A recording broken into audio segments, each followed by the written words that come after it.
Hello everyone, this is G-Shock High Fashion Channel and welcome to another G-Shock unboxing review video. Today I'm going to share something that is pretty much similar to one of those unboxing review videos that I made just like a couple weeks ago, except the engine is different.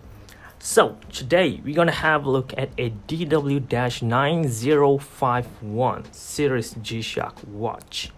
I just reviewed something like this before. If you are a new subscriber to the channel, you probably already missed that video. By the way, that was the DW-9052. If you check that video out, you're gonna see of how similar this watch is compared to that. And one of the reasons is that I actually take the watch band and bezel out of that G-Shock watch and add that in this body, and it fits very well. Well, the reference number are also pretty much the same, so most of the time the band and bezel should fit as well. In this case, very well, except for the colorway on the bezel. In this case, the G-Shock writings will come in red, where the G logo on the light button will come in yellow. So the original one should come matching. They usually match those two. But anyway, looking at the side of this watch, we're gonna have a look at two button operation the same way, and two on this side as well. But the button on this G-Shock watch, I don't know why or how, but it feels more plasticky, a little bit more harder compared to the DW-9052. I'm guessing the year and also the material that they used to make one of these way back, since this watch, if I'm not mistaken, was released somewhere on 2001. So that is a really old, over 15 years old now. And also it was made all the way back in Casio factory in Malaysia. I mean, I know that by looking at the backplate. So talking about the backplate now, let's straight away jump into that. We're gonna have a look with Casio stamp 2278, which is the module number, which I'm gonna talk about even further in a separate video. Reference number DW-9051, stainless steel back, made in Malaysia. And water resistant to also 20 bar, and obviously shock absorbing structure all around. So this is the type of G-Shock watch that's still maintaining the vintage aesthetics.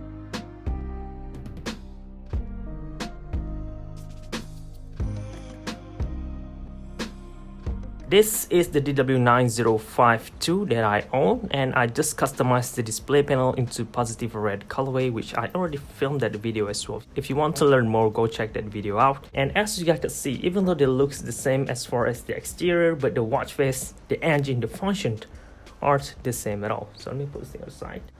Talking about the watch face, in my opinion, it looks very cool, and one of the reasons why I grabbed this watch at the first place is because of that.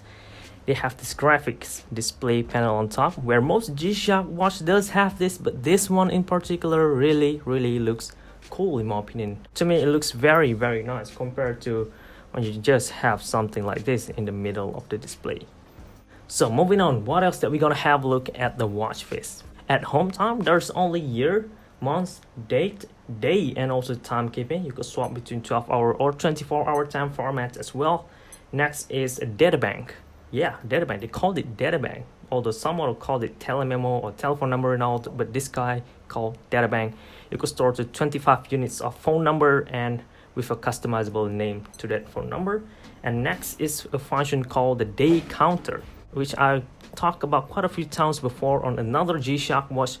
Basically what it does is a similar function as the calendar app that we got on our smartphone today.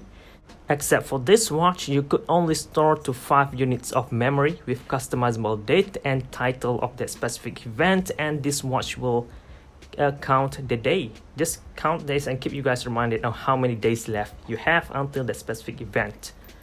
Next is alarm. We have 5 alarms in here, including signal, and next is stopwatch, ranging all the way to 100 hours and precision 1/100 seconds, so that's pretty precise to me. And next is called the dual time mode in this watch, where it is preset to every 20 minutes if I'm not mistaken, or was it 30 minutes? Yeah, it was 30 minutes, and at the same time you're gonna have access to local timekeeping as well.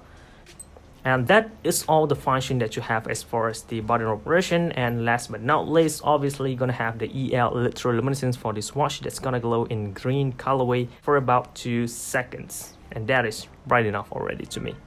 If you watch the module demonstration video for this watch, I have a feeling that you probably will be fully understand what is the difference between this and that. Even though the reference number didn't differ as much, there are no countdown timer in the watch, except it has this a day counter instead. So that's one of the tiny little difference. The rest is very much obvious.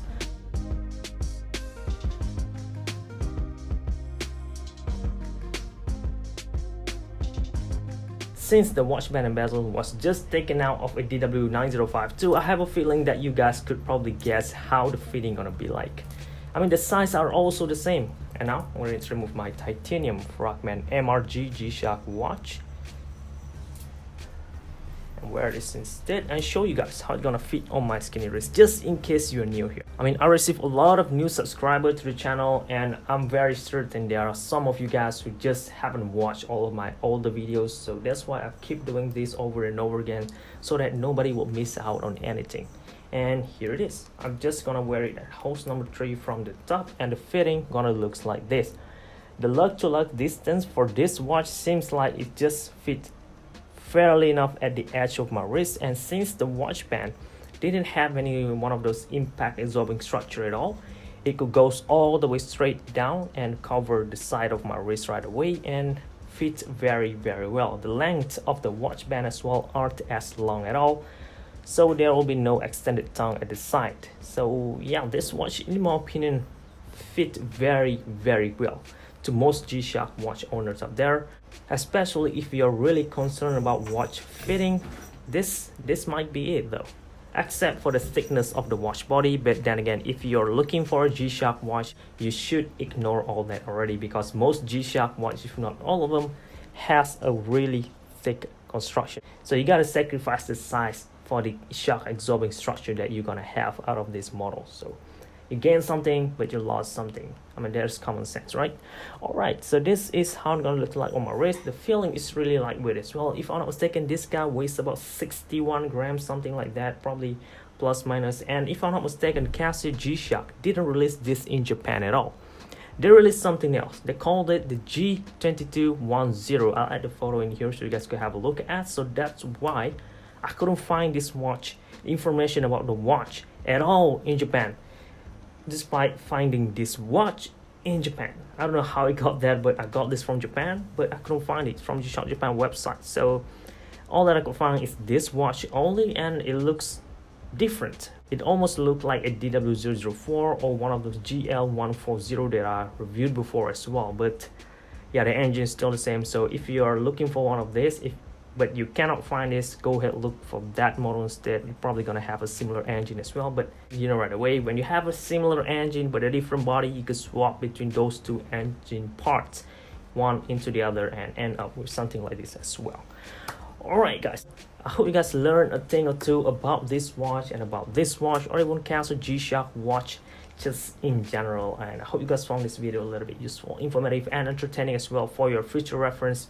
Leave a like if this video does help you, and don't forget to subscribe to see more contents like this coming up in the future. Thank you very much for watching. This is G-Shock High Fashion channel, and